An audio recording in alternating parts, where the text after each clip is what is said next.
आज से लगभग 8000 वर्ष पूर्व त्रेता युग में अयोध्या की चक्रवर्ती सम्राट महाराज दिलीप के कोई संतान नहीं थी। एक बार वे अपनी पत्नी के साथ गुरु वशिष्ठ के आश्रम गए। गुरु वशिष्ठ ने उनके अचानक आने का प्रयोजन पूछा। तब राजा दिलीप ने उन्हें अपने पुत्र पाने की इच्छा व्यक्त की और पुत्र पाने के लिए महर्षि से प्रार्थना की। महर्षि ने ध्यान करके राजा के निसंतान होने का कारण जान लिया।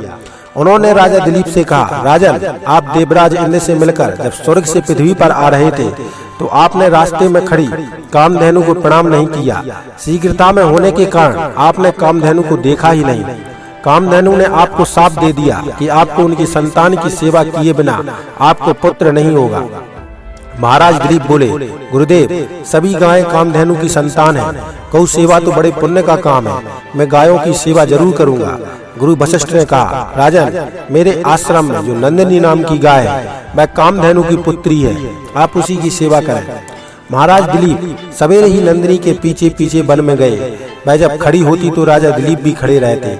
वह चलती तो उसके पीछे चलते, उसके बैठने पर ही बैठते और उसके जल पीने पर ही जल पीते। संध्या के समय जब नंदिनी आश्रम को लौटती तो उसके ही साथ लौट आते। महारानी सुदाक्षणा उस गौ की सुबह शाम पूजा करती थी। इस तरह से महाराज दिलीप ने लगातार 1 महीने तक नंदिनी की सेवा की।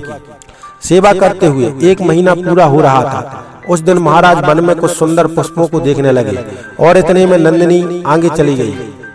2-4 क्षण में ही उस गाय की रवाने की बड़ी करुण ध्वनि सुनाई पड़ी।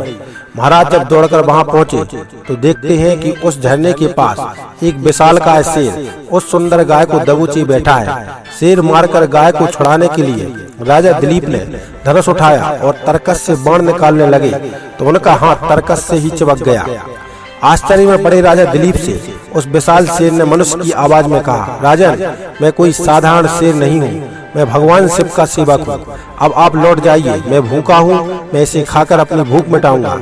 महाराज दिलीप बड़ी नम्रता से बोले, आप भगवान शिव के सेवक हैं, इसलिए मैं आपको प्रणाम करता हूँ। आपने जब कृपा करके अपना परिचय दिया है तो आप इतनी कृपा और कीजिए कि आप इस गौ को छोड़ दीजिए, और अगर आपको अपनी क्षुधा ही मिटानी है तो मुझे अपना ग्रास बना लीजिए।